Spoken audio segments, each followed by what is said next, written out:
Thanks for joining us on Ticats today for this Thursday, August the 12th, 2021.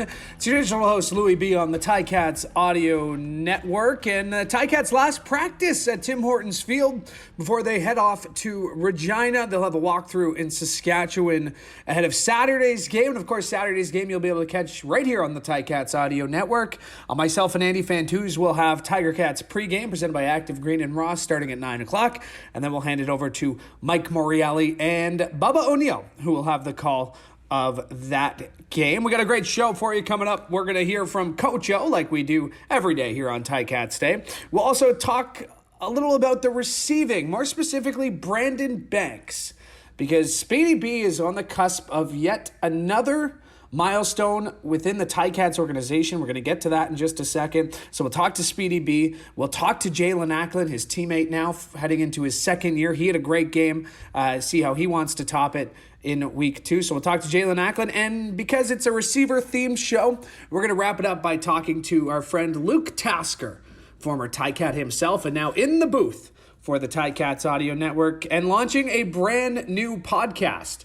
So we'll get to all that coming up on today's show. But before we do that, I do want to run down the Ticats injury report because there's some good news. As mentioned, we're going to be talking to Brandon Banks. He was limited on Tuesday, but he was a full participant both today and yesterday, so that's good news. Other highlights on this injury report: Ted Laurent was a full participant for the third day in a row. So we're going to get an update from Coach O in just a second on his status, but that's exciting. Of course, Chris Van Zyl, he's been limited the last couple of days, so we'll keep our eye on him. And Malik Irons, Dylan Wynn did not practice again. So, again, we'll get a full update from Coach O. But some good news there for sure. The fact that Brandon Banks was a full participant today and yesterday. And, again, Teddy Laurent looks like he's good to go. And forget the looks like. Let's get the word from the man himself, Coach O, who's making the lineup decisions. Here's what Orlondo Steinauer had to say after practice today on the status of Teddy Laurent. Just waiting for the report after practice to see. You got to get through practice and see how he feels. I'd say there's a high likelihood that if he feels good after practice, that we'll see Ted back in action. I feel like Speedy is very respected league-wide. He's proven himself. Like I said, he's turned into, I guess I'd say he's mostly labeled as a returner early in his career, which is what he did, and he's just a package player, and he's really upped his game and worked at his craft at wide receiver, and the results have spoken for themselves. So I don't know if he's underappreciated or not. I just know that he's a hard worker in practice. He produces on game day when the lights are on. And I think the fans, they may not admit it, but I do think that he's a fan favorite league-wide when you're not playing against his team. Everybody, best they can be. They work hard and they make every play that they can make and not compare themselves to other people, because that's selling themselves short on what they bring. So the fact that he came up and made a career of it, I think that he's one of many that have come from the States and made a great living in Canada and maybe for some even call Canada home. So I do think it's a positive example that if you apply yourself and you're open-minded, that there is a spot to play in the CFL and keep your football career going.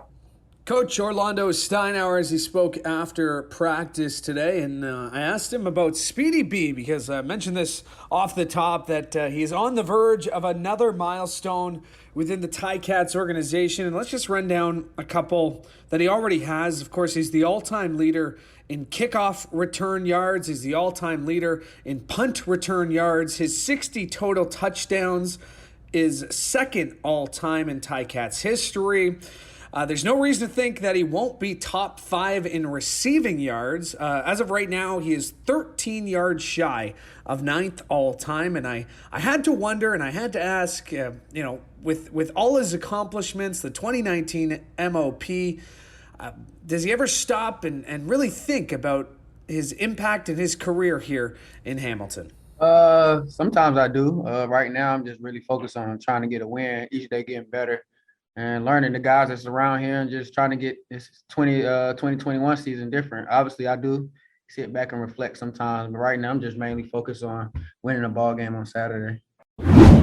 It's just all about the guys that their Ticats are bringing in. Obviously, when I think they bring in certain guys, they obviously look to see what kind of person the guys are. So when the guys come in the room, obviously they all already click very well with us. Obviously, they're a guy that's out there trying to help others, and also with the vets that I've come in, like you said, Andy and Luke Taster. When I came in, the guys showed me the game and showed me how to be a professional. So hopefully, I can do that as being a vet for the younger guys that's around here now.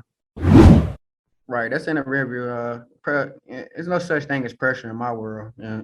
Selfishly, it's just we're gonna put it behind us. We learn from that. Good thing we got another football game coming up, so we can go out there and correct our mistakes and hopefully put a new taste in our mouth and get a win. Oh man, I can't wait, man. I've been thinking about that. I've been looking at everybody else that get to play at home in the first 3 or 4 weeks, and I'm like, man, I don't know if that's an advantage or a disadvantage, but I just miss our fans so much. I can't wait to get out there and play for them. That is the reigning most outstanding player in the Canadian Football League, Brandon Banks. And, he mentioned some of the teammates he's played with before, and Luke Tasker and Andy Fantuz, and the players he's playing with now, Jaelin Acklin. We're going to hear from Luke Tasker in just a little bit, but I do want to hear from Jaelin Acklin first.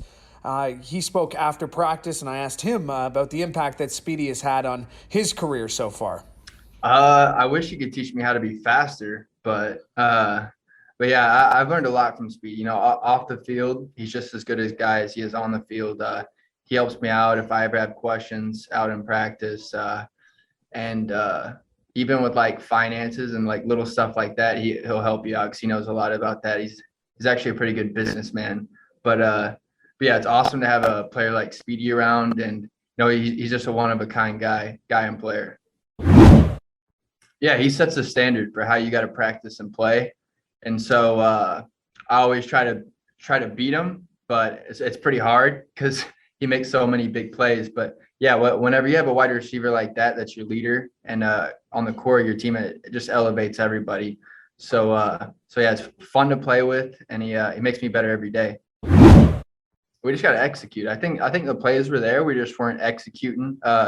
Tommy always has a good game plan, and we got the right people in the right spots. We just got to execute better as an offense. That is Jaelin Acklin, as we were able to catch up with him after practice today. And might as well keep the receiver theme going on today's Ticats Today. Of course, on the Ticats Audio Network. It's your digital host, Louie B. And as we're continuing to build the Ticats Audio Network, we're always excited to launch new shows. And we got a new one out today. It's called Task and Twos, featuring Luke Tasker and Andy Fantuz. First episode, as mentioned, it's already dropped, so wherever you're listening to this, you can catch that episode, and very pleased to be joined by Luke Tasker right now. And Luke, you were a longtime teammate of Brandon Banks, and we're talking about some of his accomplishments earlier on in the show.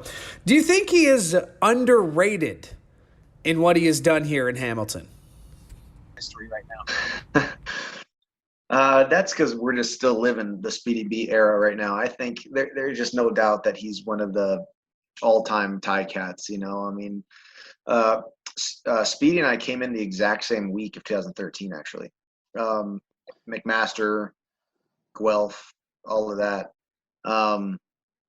He's something special, man. He really is.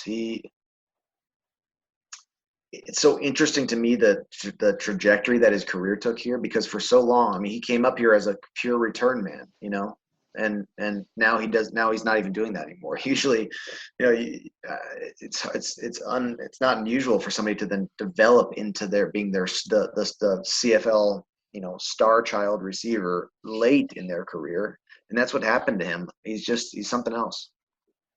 Obviously, the June Jones aspect of it is a big part of his storyline, right? What happened, once June came in, took over, he said, I like this guy. Why is he only catching passes right now? Or why is he only returning kicks? What did you see in the development that season from Speedy? What did something click in him, or was it just like, okay, here's my chance to prove it, that I know I'm a great receiver? Like, what did you see that season? Yeah, I don't know. Maybe Speedy thought of it that way, but Speedy's just a gamer. It's not like he was unhappy returning. I don't think. It's not like he was just doing his job at a level of greatness. So maybe Speedy would say, I was trying to prove it and to show that I could do this, but it really just seemed more just like a very, just a natural, he was in his natural habitat at playing wide receiver. And June was not going to not use that speed in his offense, which was a very just run kind of offense. I mean, June's mentality was just to let receivers be receivers and to run and catch. And my game even changed a little bit when I was with June as well, and just really letting myself just run and make decisions on the fly and make these reads. And Speedy was very good at that. I mean, he could be doing things at full speed, and if Speedy takes a little, throttles back a little bit, he's still running faster than you. You know what I mean? Like, so he could be running his routes and make those reads pretty smooth, and that was perfect for what we were doing in that season. And he's just got just transferable skills across the field. So that is interesting. That was sort of a turning point in his sort of role on the Ticats. And then I want to get your thoughts on Jaelin Acklin. Here he is in his second season. You got to see him in his rookie year last year. He was the team's nominee for most outstanding rookie. He had a great game last week as well. What have you seen in the development of him? Obviously you're not in the room, but I'm sure you've talked to people who are. So What have you seen the development of him from 2019 to 2021, and where can he go from here? Acklin is he's a gamer and he's competitive. People throw that word around. Everyone says, "Oh, I'm very competitive," or these professional athletes are very competitive.